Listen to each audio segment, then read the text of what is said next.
Bom, temos uma grande notícia que acabou de acontecer. Guido Mantega desistiu de participar do grupo técnico de trabalho. Ele que foi ministro da Fazenda, e que tinha e o anúncio de que ele ia participar desse grupo de transição, realmente tinha sido muito mal recebido pelo mercado. E agora, enfim, é esperado aí que essa desistência dele acabe tendo o efeito inverso.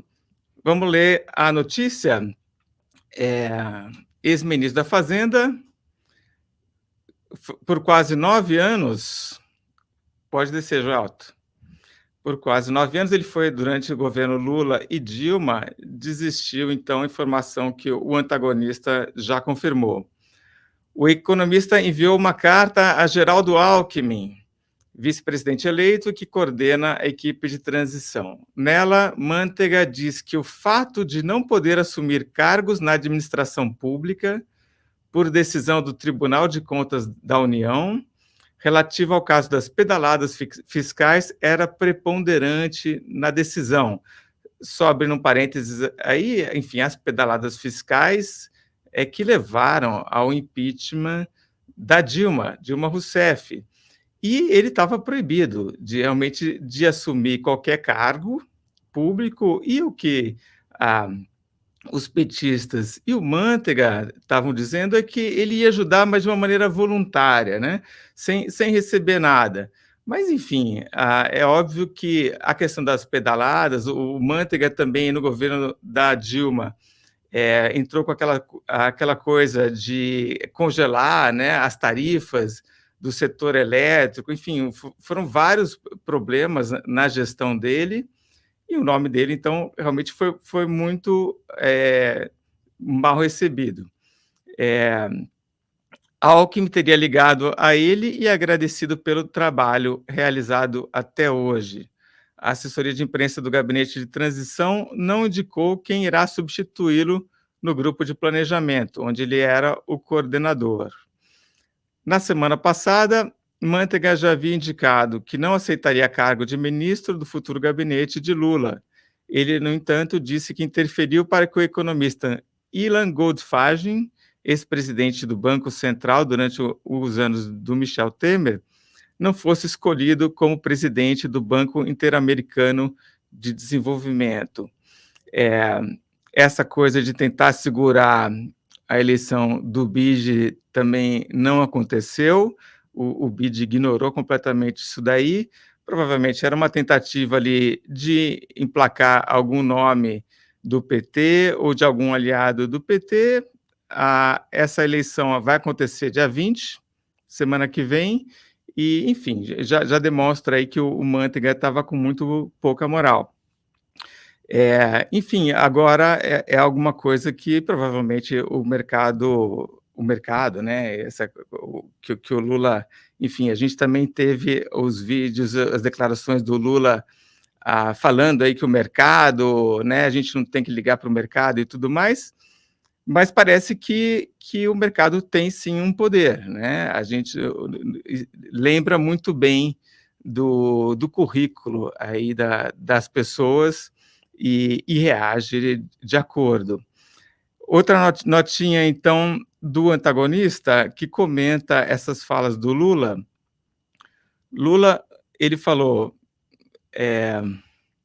criticou o teto de gastos e defendeu e como é que é? Criticar o teto de gastos e defender a responsabilidade social, né. O discurso do Lula é que a responsabilidade social é mais importante que a responsabilidade fiscal.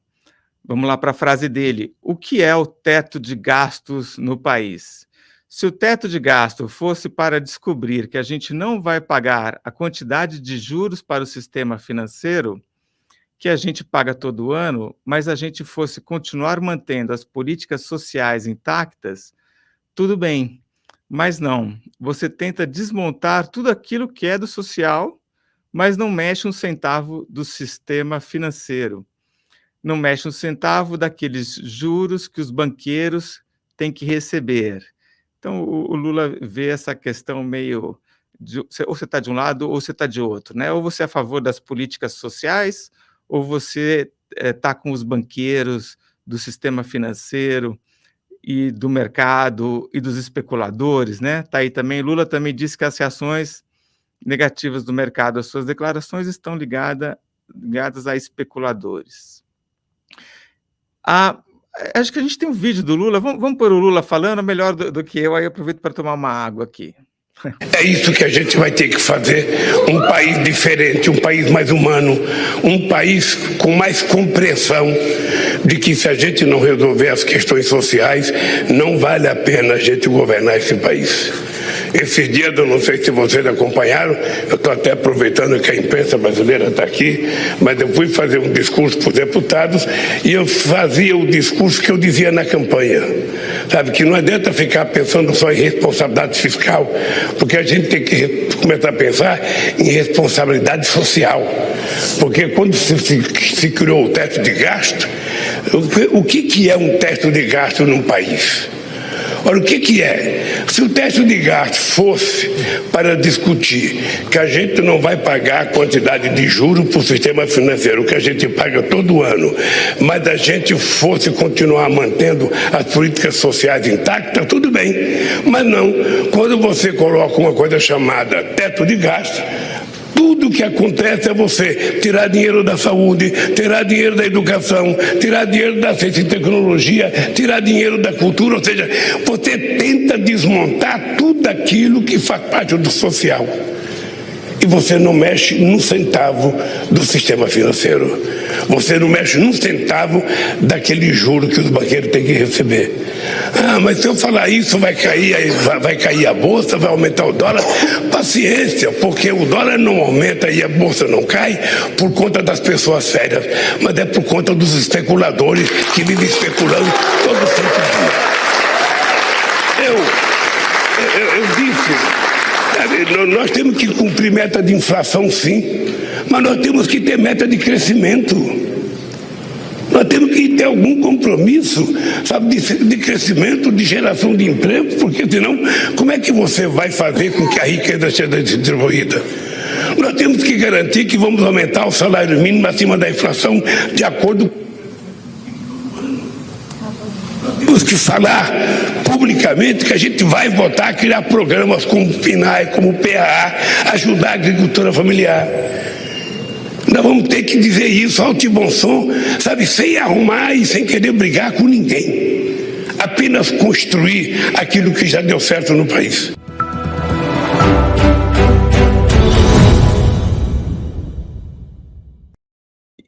Enfim, Lula é aplaudido, né, quando fala essas coisas, fala para a plateia que gosta de ouvir, mas a gente sabe o histórico do Brasil é que quando você tem uma inflação fora de controle, todo mundo sai perdendo, inclusive os mais pobres, principalmente até os mais pobres.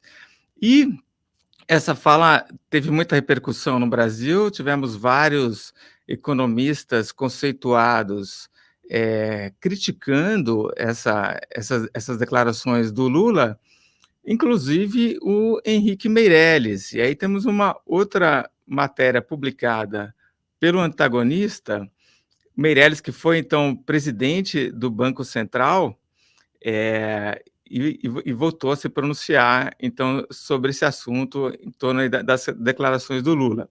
Não existe contradição entre responsabilidade fiscal e social. Mas vamos analisar bem o que o Meirelles disse. A frase dele não existe contradição entre responsabilidade fiscal e responsabilidade social. Para cumprir integralmente uma política social, é preciso gerar emprego e renda. E para isso tem que haver um direcionamento claro do governo pela sustentabilidade dos gastos públicos. Responsabilidade fiscal é o que permite essa sustentabilidade, ou seja, primeiro você garante a responsabilidade fiscal, depois aí é que você vai ter a responsabilidade social, né? O presidente eleito Lula governou com muito sucesso, seguindo essa linha, e acredito que seguirá esse caminho no novo governo. Abrir uma excepcionalidade já no primeiro ano da nova administração não fere essa lógica. Ela é necessária porque o orçamento aprovado para 2023 não contempla os gastos que foram criados. E seria impensável o corte do auxílio de R$ 600 no momento de crise que atravessamos. Mas ela precisa vir acompanhada de limites para a criação de novos gastos e de corte de despesas. Para garantir a abertura de espaço orçamentário a programas sociais e investimentos, e mostrar comprometimento com a saúde das contas públicas. Então, aí toca num outro ponto, que é realmente corte de despesas, né? Não dá para um governo só achar que pode gastar, porque isso, enfim, vai esquentar a inflação e isso tem consequências para os brasileiros, né?